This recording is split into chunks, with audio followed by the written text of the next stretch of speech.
este pasaje, el capítulo 4 de Hechos, que el versículo 1 al 22 es la continuación de lo que habíamos visto la última vez de hace ya unas cuantas semanas, ¿no? Y cómo el apóstol Pedro,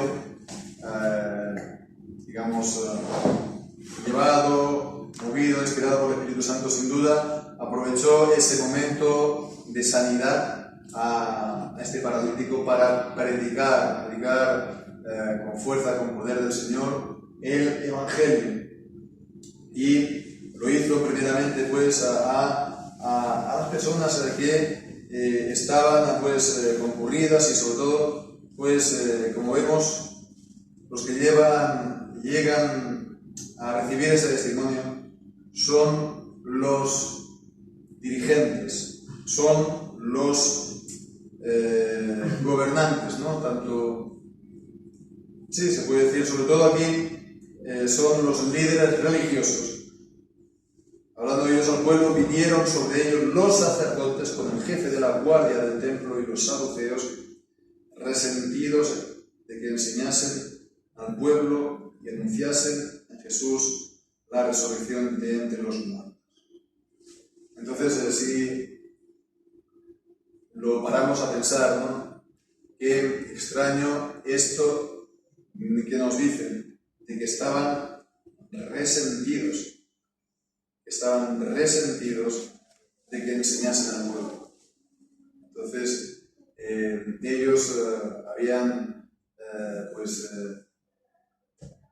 recibido ese testimonio del Evangelio, de la predicación de la palabra, estaban resentidos. Es difícil de entender esto, ¿no?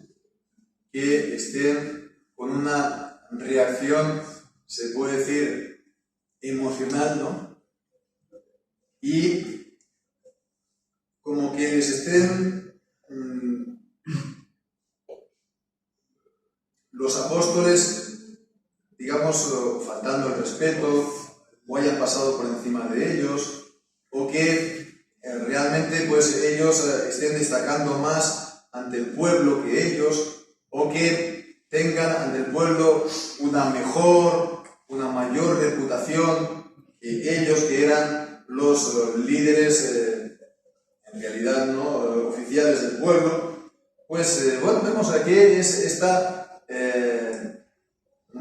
este sentimiento de resentimiento y de rivalidad y de envidia también por esto que los apóstoles habían podido hacer, y que su estima ante el pueblo haya aumentado y ellos se hayan quedado en evidencia. Entonces, cuando ocurren este tipo de cosas, sin duda es también un momento para que la gente, este tipo de cosas o algo parecido, ¿no? Cuando en la providencia del Señor nos podemos encontrar con situaciones parecidas, el Señor, que lo guía todo, nos puede estar realmente llamando la atención por algo que tengamos que corregir en nuestra vida, incluso como congregación. Y si en vez de estar viendo esto, estamos con estas reacciones, ¿no?, emocionales y de resentimiento, va esto realmente a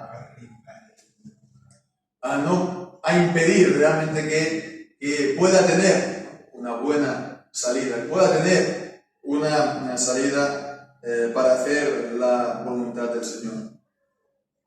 Y fijémonos, ¿no? Esto es un estado espiritual grave, porque ellos, ante esa obra, están primeramente resentidos porque, como decimos, ¿no?, están buscando más, ¿no?, lo suyo propio, están buscando más su propia reputación o su propia posición ante el pueblo que la obra misma que Dios había hecho.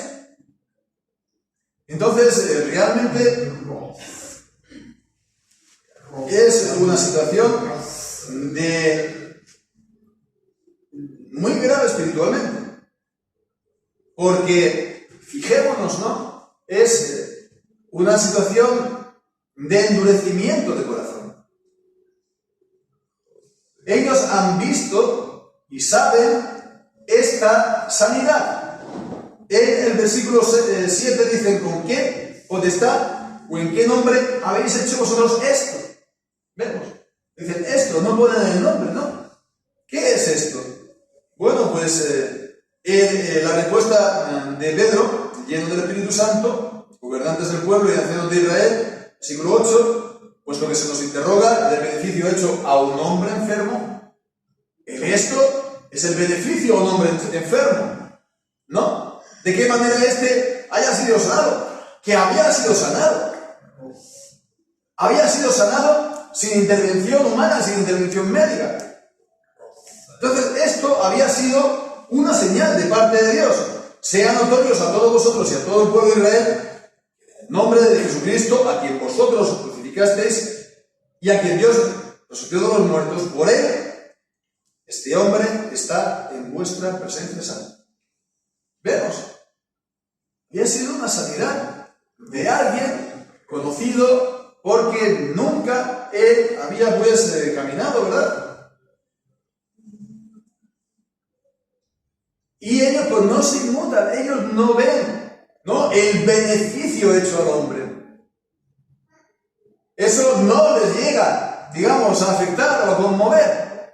Ni tampoco que eso haya sido una señal, un milagro de Dios.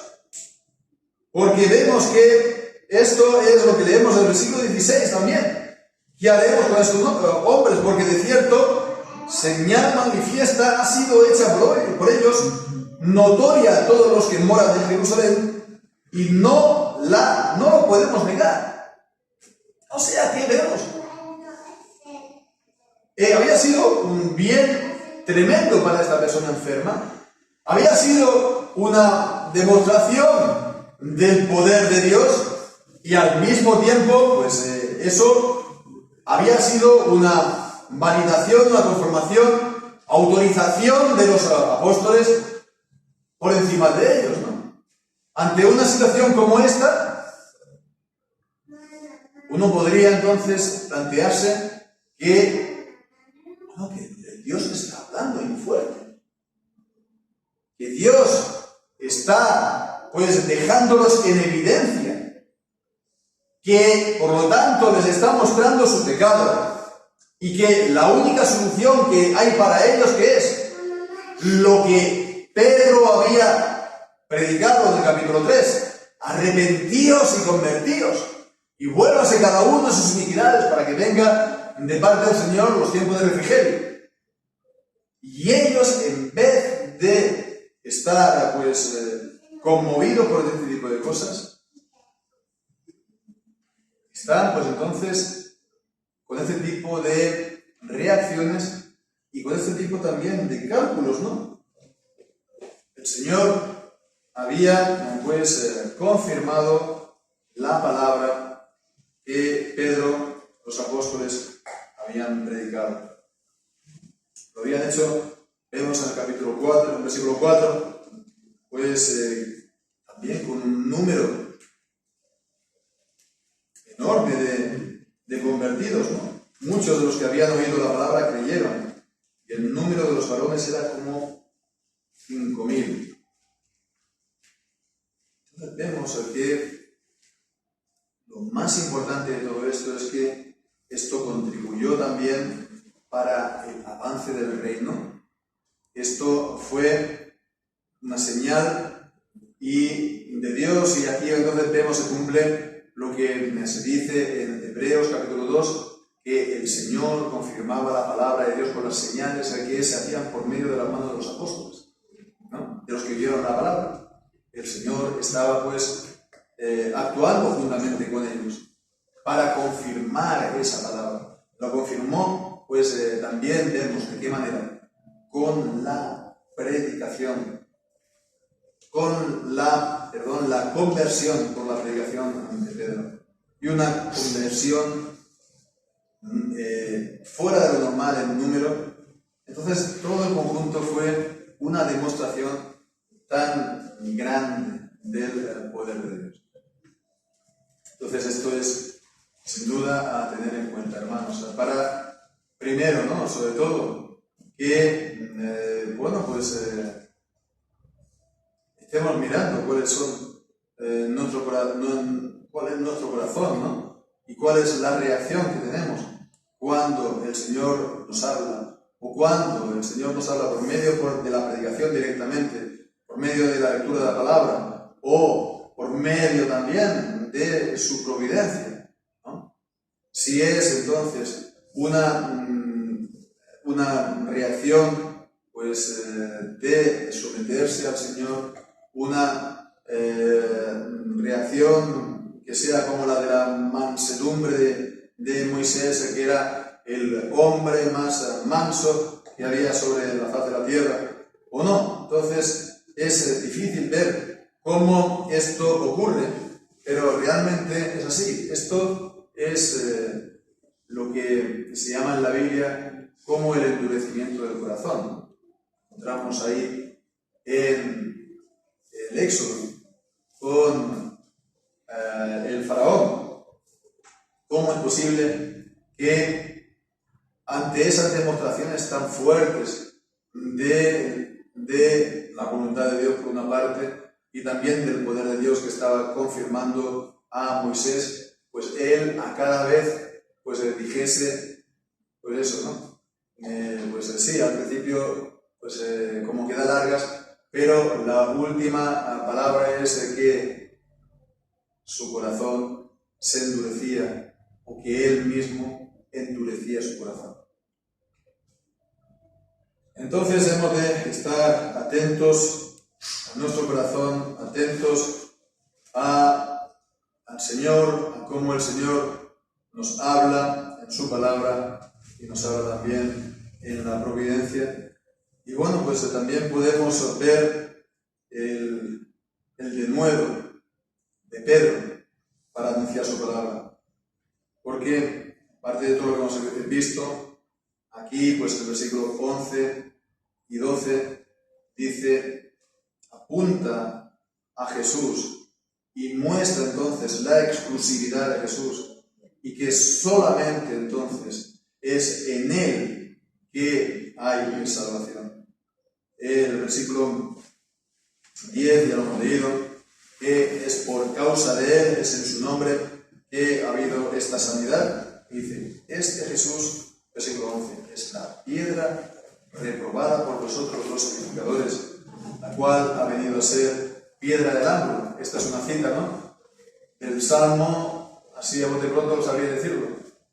116 o 118. 118, ¿no? Digo yo, a ver. Vamos a ver. ¿No? Yo diría que sí, que son 118. Sí, Salmo 118, versículo 22. La piedra que edificadores han desechado, ¿verdad? Esta piedra se ha convertido en cabeza de ángulo ya. Esto es en salterio, ¿no? Que se canta para ver que, está bien, aunque sea una versión en rima, pero es la palabra del Señor. En fin, Salmo 118, versículo 22.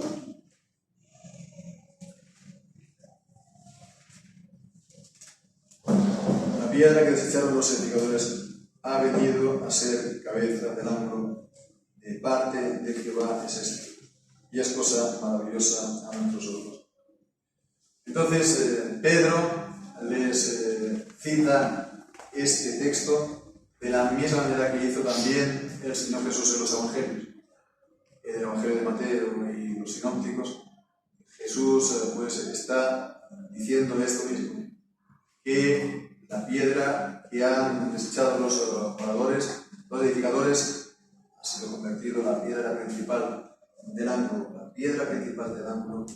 que es el templo, que es la iglesia, la piedra principal que es el Señor Jesucristo, el el fundamento, nos dice Pablo en 1 Corintios 3, nadie puede poner otro fundamento que no sea este.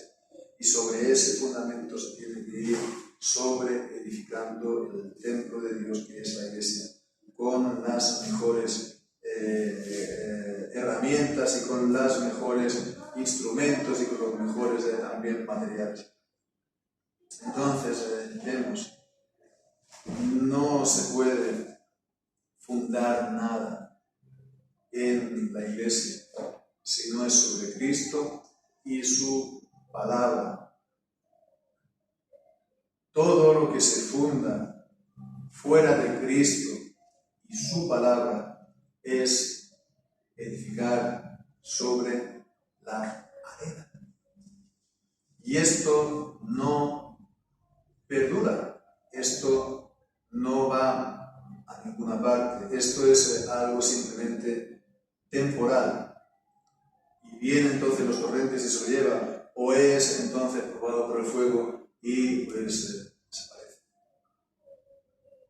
Solamente es edificando en Cristo y en su palabra que pues tiene ese sólido fundamento que nadie puede quitar.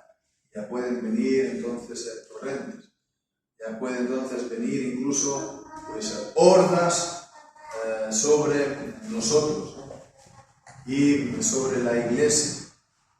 Dice el Salmo 124, ¿no? Esos torrentes, ¿no? El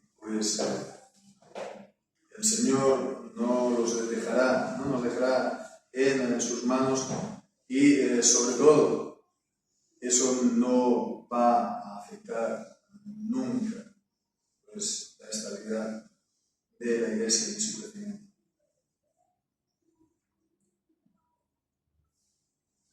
En ningún otro nombre hay salvación. No hay otro nombre bajo el cielo dado a los hombres en que podemos ser salvos. Y pues el apóstol Pablo, ¿no? Estas son palabras del apóstol Pedro, pues el otro gran apóstol, el apóstol Pablo, también dice lo mismo en 1 de Timoteo, capítulo 2, y ahí pues leemos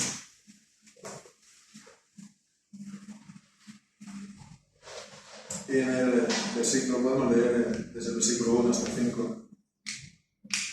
Exhorto en todo que se hagan rogativas, oraciones, peticiones, acciones de gracias por todos los hombres, por los reyes y por todos los que están en eminencia, para que vivamos quieta y reposadamente en toda piedad y honestidad, porque esto es bueno y agradable delante de Dios nuestro Salvador, el cual quiere que todos los hombres sean salvos y vengan al conocimiento de la verdad. Porque hay un solo Dios y un solo mediador entre Dios y los hombres, Jesucristo, el cual se dio a sí mismo en rescate por todos, de lo cual se dio testimonio sobre él. Entonces, este es el mensaje del Evangelio. En ningún otro nombre hay salvación.